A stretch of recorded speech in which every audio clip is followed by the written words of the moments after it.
afternoon. This is former state representative and Tampa Bay Chamber board member Ed Narain, and I would like to welcome you to our 2020 Virtual Candidate Series. The Tampa Bay Chamber focuses on policy and not politics, and while we do not endorse, we want to make sure that our members have the opportunity to hear from the candidates directly on issues that are most important to the business community.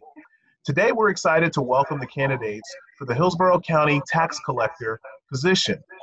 First, I would like to welcome April Griffin, and second, Ms. Nancy Millan. Thank you both for joining us here today. Thank you so much. Thank you for having us. We will be alternating the questions back and forth. You'll have approximately 90 seconds, and as we let our members know, this is not a debate. It's just a forum for you to share your views on the questions that we're going to ask, and we will alternate those back and forth out of fairness. So the first question today is just for you to give us a brief update on your campaign and what the message is that you want to deliver to the voters. And we'll start with you, Ms. Griffin. Thank you. Thank you so much for having me. I have spent pretty much my entire adult life serving this community, and was looking at this office and seeing opportunities to be more to this community.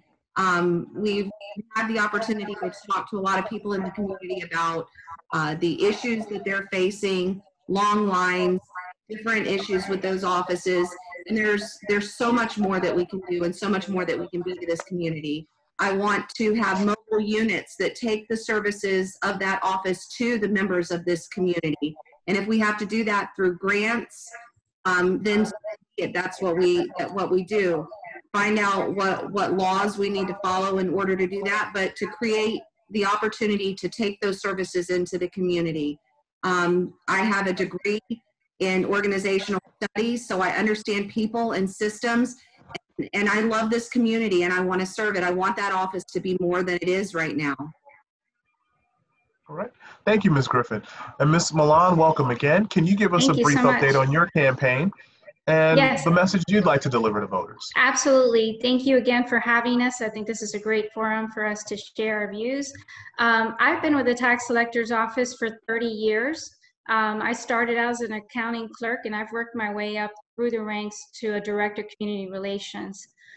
In doing so, I've been part of modernizing and revolutionizing the way we do business in our office right now.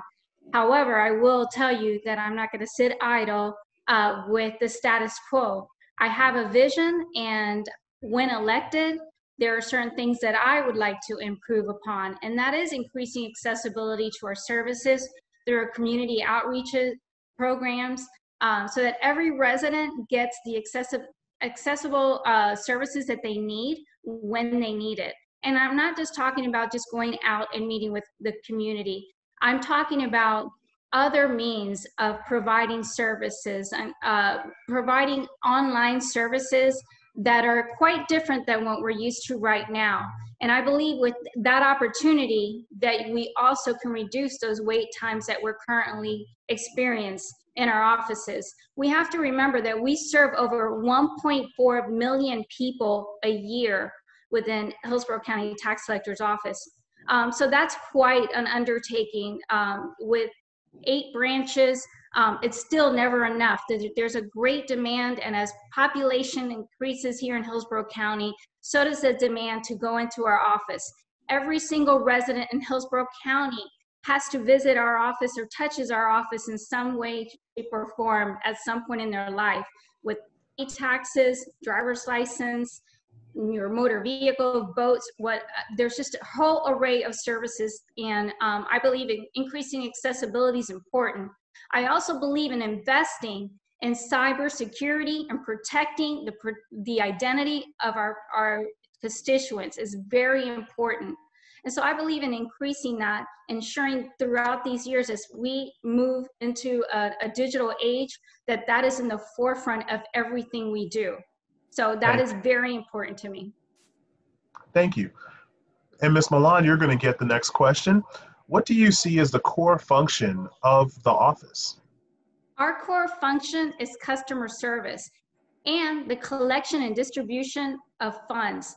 we collect over $2.1 billion a year in property tax. Those funds are then distributed to taxing authorities and special districts, and that's the funding engine for Hillsborough County and services that we provide right here. So it's a tremendous responsibility that we have here in Hillsborough. That being the core, again, with driver's license, we're agents of the state, serving 1.4 million people and drivers in Hillsborough. We're serving driver's license, motor vehicles are another huge segment of service that we provide. Thank you. Ms. Griffin, same question. What do you see as the core function of the office? Absolutely, customer service. That office touches people's lives in so many ways. And I've already been thinking about various ways, be it technology. We are all walking around with one of these in our hands. We need an app that lets us know what the wait times are, so that if people have a day off unexpected, they can just very quickly go see what the wait times are. We have people who are sent away from those offices without getting their very important legally required documentation because of other agencies that are holding their documentation hostage.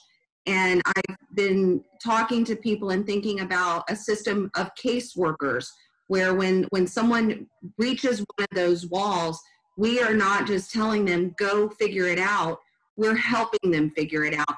And through the conversations with those other agencies, then we can get rid of some of those barriers for people. But when we talk about the documentation people have that is so important, it in the conversations that we're having now, it takes away at least some touch points with law enforcement officers on some people who are driving around without their tags or without their driver's license, or they don't have ID. That is so important in today's conversation. So I want to knock down those barriers that we have to help facilitate people getting that very important information. Thank you. All right, Ms. Griffin, you'll start with this question. What practices are currently in place in the tax collector's office that you think are important to carry over into your new administration? I think that Doug did a very good job in bringing that office from the DMV of the old days when there were almost Disney-esque queues, but it seemed to stop. There's innovation that I think we need to capture and bring into that office. Again, one of the things that I'm really excited about doing is creating offices that are mobile and taking those offices into the community, to underserved communities, but also let's form some partnerships with some of our larger businesses in the area. I'll use Amazon as an example. To have mobile units where we could go park in the parking lot at Amazon and allow employees to use those services mobily would be a big benefactor, a big benefact to the community and the businesses. So I'm really looking forward to innovation. There are some agencies that the DMV interacts with that are holding people's information hostage to bills that they're not really telling people what they owe and justifying that. And until you pay those bills, you can't go back to the office and get your required documentation.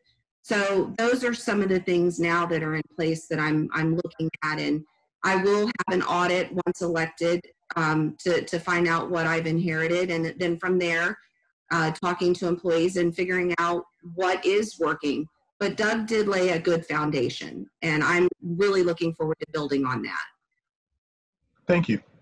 Ms. Millan, same question. What practices are currently in place at the tax collector's office that you think are important to carry over into your new administration? I would agree with Ms. Griffin. There are things that are in place, and we've done a tremendous amount of work. I will tell you, we're not the DMV, and we took over the DMV in 2010 when legislation was passed where those responsibilities were moved over to the tax collectors to provide those services in behalf of the state. And with that, we improved and opened offices and expanded offices and modernized them in order to, have some background, in order to provide the services and streamline the processes. I'm very proud of the innovation that we have right now. We continue to do that. We have a new program in place. It's a self-service kiosk. We were the first in the state to adopt a self-service kiosk that's located in Publix right now. We've partnered with Publix and plan on expanding that. We also have an opportunity, a huge opportunity, to leverage our partnerships with private sector to open up smaller offices around the county, and also saving taxpayer dollars because it would be rent-free. Again, allowing accessibility. So that is one. I think the innovation that we've had in place right now, we have been on the cutting edge on technology. We've been one of the first in the state and the counties of Tax Collectors Association to initiate a lot of the technology and services that we're providing online. And this is one of my favorite parts, is innovation. So I cannot wait, because I would love to fund instead of a mobile, which we do have state-funded mobile buses right now, but I would love to invest in a virtual office that will allow someone to visit, just like we're talking right now on this Zoom, is to handle a customer right on a virtual visit. And you. Thank you. Thank you. I'm sorry. Sorry, I don't mean to cut you off. I just want to be there. It's all right. Well, the beauty is you get to answer this question first. And this is one of two constitutional officer positions where the residents of Hillsborough County are going to elect someone brand new for the first time in the role. The question is simple. Why should the residents of Hillsborough County elect you as their next tax collector? Well, experience to me matters. I've been in that office for 30 years. I've worked in every department. I know it inside out. And not only have I worked in that office, but I have been involved at a statewide level with the Florida Tax Collectors Association. I'm a certified Florida collector assistant. So I have been doing this. I am so ready. I have built relationships with city, state, and county agencies, so I can hit the ground running tomorrow. Again, not sitting idle with the status quo, but moving forward with some of the new initiatives and my vision to include a tremendous team and workforce that provides career development within the organization, and having them engaged not only with the transition, but being part of growing our services and getting out in that community. Thank you. Ms. Griffin, same question. Why should the people of Hillsborough County elect you as their next tax collector? You're on mute. Gotta love the new technology, right? Yeah, because I believe that I've earned the trust of the people over the years. I fight for what is right. I will fight for the underdog. I will go over, under, through a problem to make sure that it's solved for my constituents. I don't take no for an answer. I do have relationships too, and I have been able to make things happen when privacy laws are preventing things. I had to deal with FERPA and HIPAA as a school board member. And in doing that, you have to figure out a way to make those two things work together. I know how to ask the right questions. I want to serve this community, and I do believe that there is a lot more that can be done where technology is concerned. The kiosks are great. I've actually been with my son when he personally used it. I wanted to see it in action myself. Problem is, there's only 2 of them in 2 Publix. There are food deserts in our community, and there are areas that Publix won't go. So we have to think about those areas too. My degree in organizational studies, my understanding of leadership, my understanding of being an elected official, I know how to get laws passed. I've helped to write legislation, pass legislation. I am ready to be our next tax collector. And I think that my experience really leads to a new office, a new day, and I think it's time for change. I surround myself with brilliant people, and that office will be filled with brilliant people that care about this community. Thank you. All right. You get the next question as well, Ms. Griffin. How would you work with our legislative delegation in Tallahassee to eliminate cost shifting and unfunded mandates? Oh boy, I dealt with a lot of unfunded mandates as a school board member. Sometimes in legislation, when it can't be stopped, you just have to figure out how to make it work. And a lot of times that those unfunded mandates, you use community partnerships, grants, things like that to make them happen because they're unfunded and they're mandates. But working with the legislators has never been an issue. For me, I've lobbied, I've helped write legislation, I've helped pass legislation, and I'm looking forward to doing that as our next tax collector. Thank you. Ms. Millan, same question. How would you work with our legislative delegation in Tallahassee to eliminate cost shifting legislation or unfunded mandates? I'm not a career politician, but I do have the experience that I have been active in our Florida Tax Collectors Association and have been a part of legislation and going to Tallahassee to fight for unfunded mandates and getting the services we need. We actually faced one in 2010 when, again, the state, for some reason when I talk, there's something going on there. I'm sorry, it's very distracting. Is there something going on right there with the noise? Let's all go on mute. Let's see if we can resolve it that way. Okay, Ms. Millan, go ahead. Hello, you hear me? Yes, we can hear you.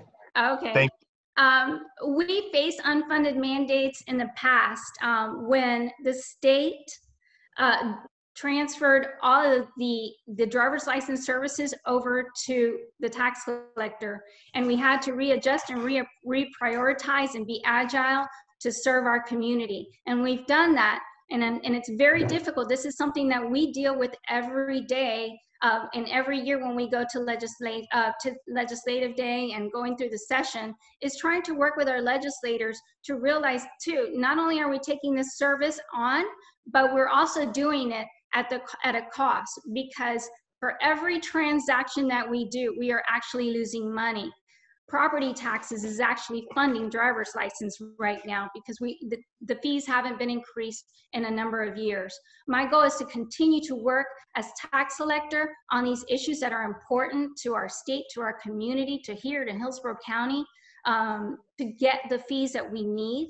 And to advocate for our constituents. It's very important, and how we can make this easier for our customers as well as benefiting our community, because right now there are things in place with the state where we're not getting the fees, but we're actually having to use property tax funds to fund these state initiatives or state services. Thank you. You'll also get the first question on this round. Ms. Millan, what reforms would you institute to enhance the technology of the office's current processes? And it's almost a two-parter. Given the budget restraints, where will you find the money to upgrade the inner workings of the office to make it more efficient and transparent? I mentioned this a little earlier, is leveraging our business partners to save taxpayer dollars, but also provide the services that we need. We are currently working with our vendors right now on providing virtual services, a virtual online office that will provide the services that we need, the accessibility we need. And again, we're going to be saving taxpayer dollars because we're not out building a ton of more offices of bricks and mortar. We don't need more offices. We need to be creative and innovative to bring the services out to those communities, to bring it into your very own home, just like we're doing right now. And the technology exists. And being smart and working with partners, business partners, there are ways to save money and also increase our services to our community. That's what we're all about. We talk about customer service and building efficiencies. This is a way to go. reaching our customers, but at the same time saving taxpayer dollars, because we're not going to go out and build a bunch of different offices right now. We don't need to add more employees. What we need is accessibility, and using technology is key. And again, leveraging those partnerships with our business partners is another way that we're going to be able to save money and move forward with the next step in the new norm, which is this is the new norm. So thinking out of the box is going to be essential. And I know that when tax collector, I become tax collector, that I can start this within the next year. I'm guaranteeing you that I can have this done. Thank you. Okay, Ms. Griffin, same question.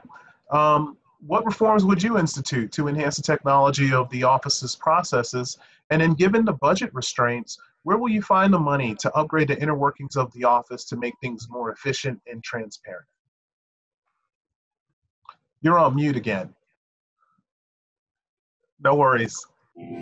So I think if you look at the website right now, right off the bat, there's so much more that can be done with the website as it currently exists.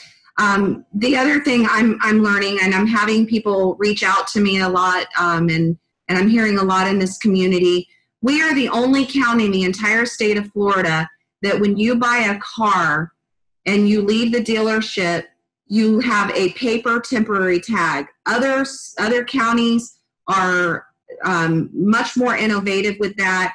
It saves time with the employees of the office. It digitizes everything, and it's all done automatically. Here you have to go through a whole process that is unnecessary. It's antiquated. It's a typewriter world in a digital age.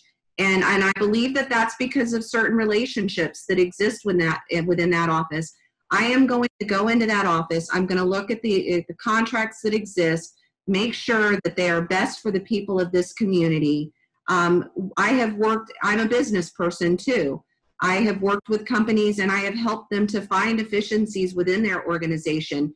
And with attrition in companies, you can digitize certain things and make sure that the services are being given through digital means. So I have that ability to look at the people, the systems, and to find and create efficiencies.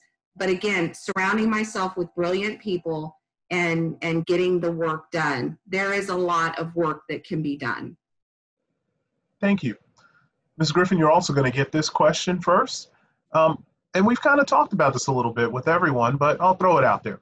What are your values when it comes to a citizen's access to government and transparency? I fought for transparency at the school district. I was twice chair, and in that time, I made sure that the public had access to everything that we were doing. I fought against taking our meetings off of the air, which is happening again. Right now, there's a push to do that because I believe that people need to see that. But putting things online, like the liens, the property liens and things like that, I want to make sure that that has more public access than it currently has.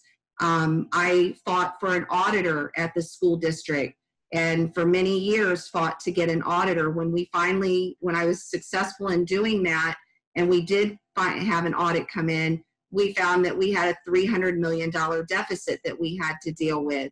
But that's because I was fighting for transparency. So I have a record of wanting people to know the work that is being done and how their money is being spent. All right, thank you. Ms. Millan, same question. What are your values when it comes to a citizen's access to government and transparency? I'm a big proponent of transparency, and having the feedback from our constituents is key, and one of my core pillars of what I'm running on in my platform. I truly believe it, and it's something that we stand proud.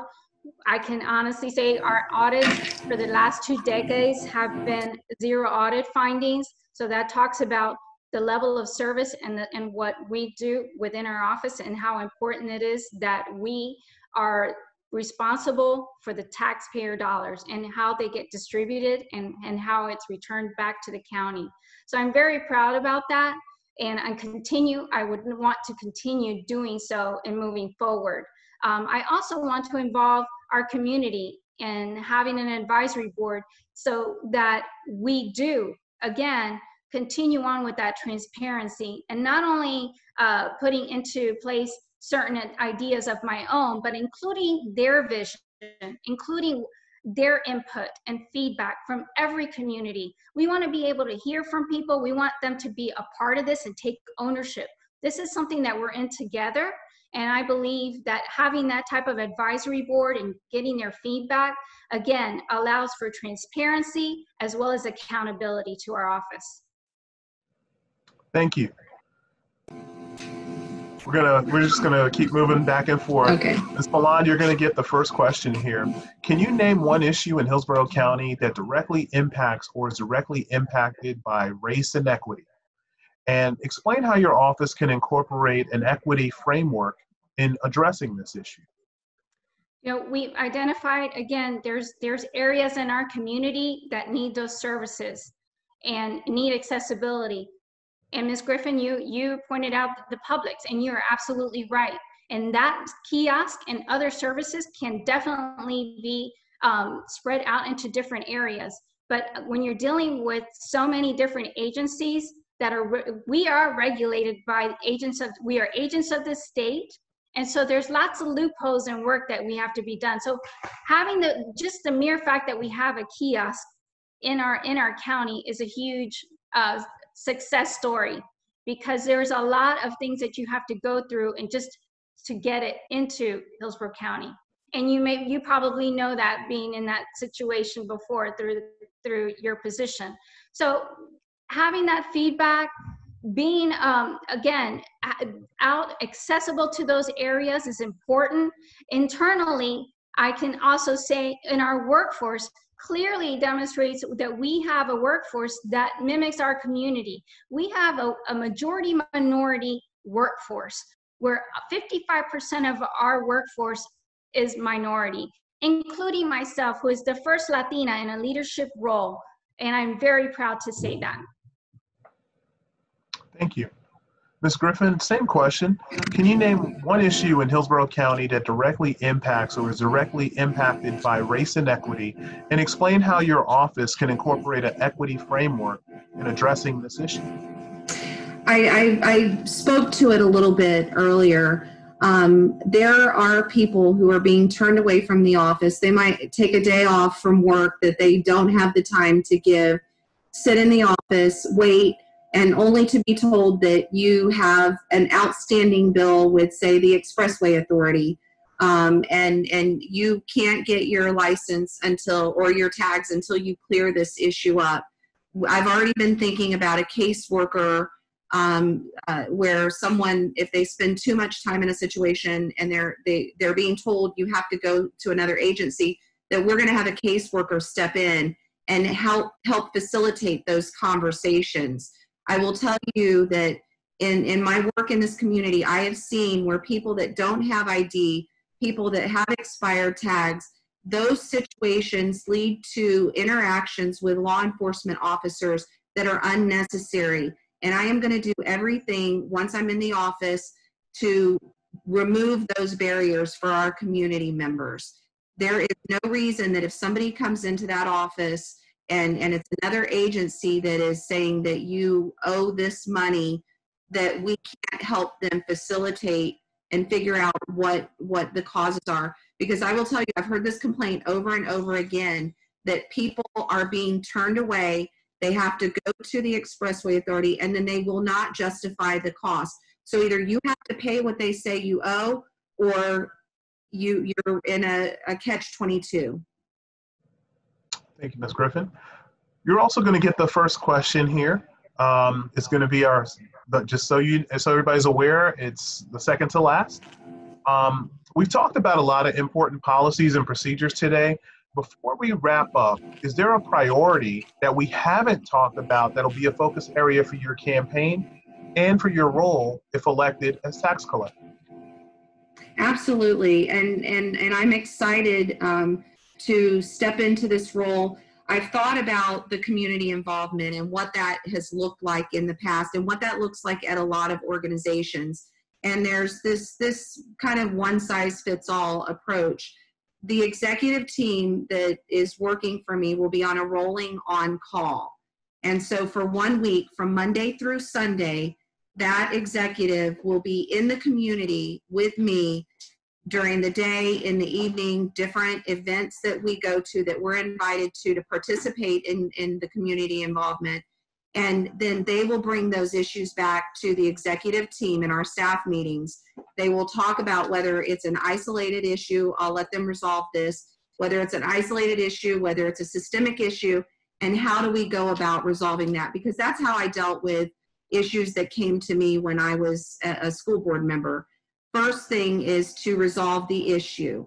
Then you have to figure out, is it a greater issue? Is it a systemic, larger issue? And then solve it from that perspective. So I'm looking forward to seeing us involved in the community in a different way. To have numbers of all of the executives and be able to have a face with a name. Thank you. Ms. Millan, same question. You know, we've talked about a lot of important policies. Before we wrap up, is there a priority or something that we didn't talk about that you'd like to discuss that'll be a focus area for your campaign and if you're elected as tax collector? Yes, actually there is. And it goes along the lines of, you know, I'm the Director of Community Relations, and I've listened and learned as we've gone through this process. There's always room for improvement. Is the office perfect? No, it's not.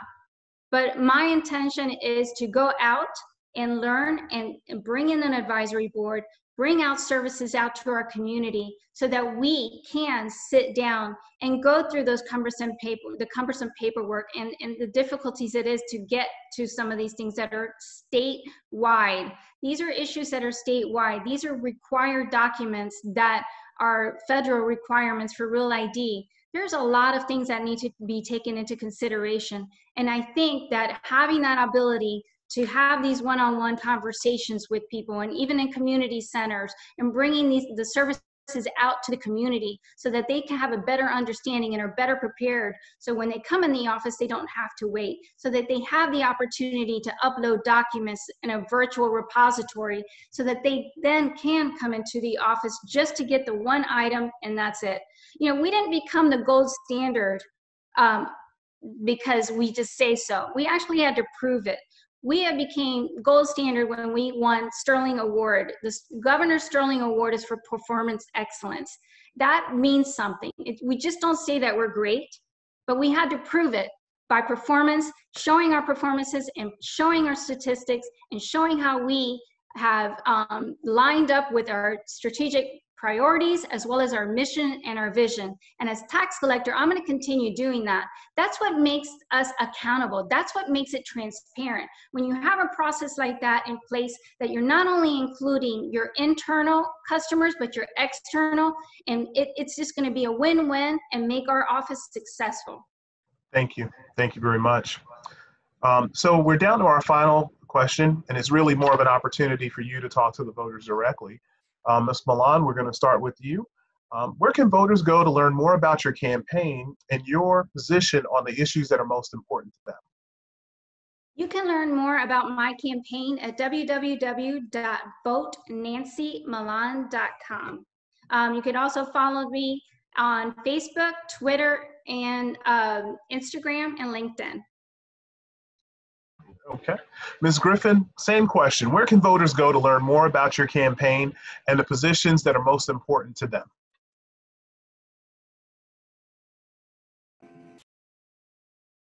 Is aprilgriffin.com. Can you hear me? It says I'm muted by the host. Can you hear me?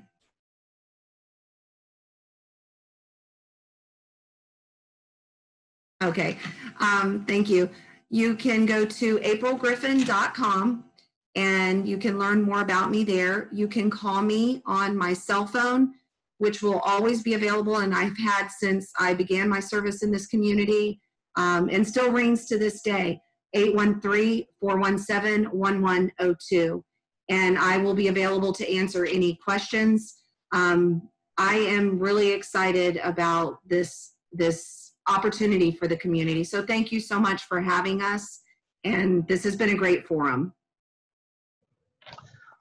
On behalf of our over 1,400 members and our board of directors, I want to thank you both for taking the time to sit down and talk with us today in this virtual forum. We know things are a little different due to COVID. This is going to be the new normal, as was mentioned earlier, but we want to thank you again for your willingness to be here today and for your willingness to serve. And we'd like to wish you both the best of luck.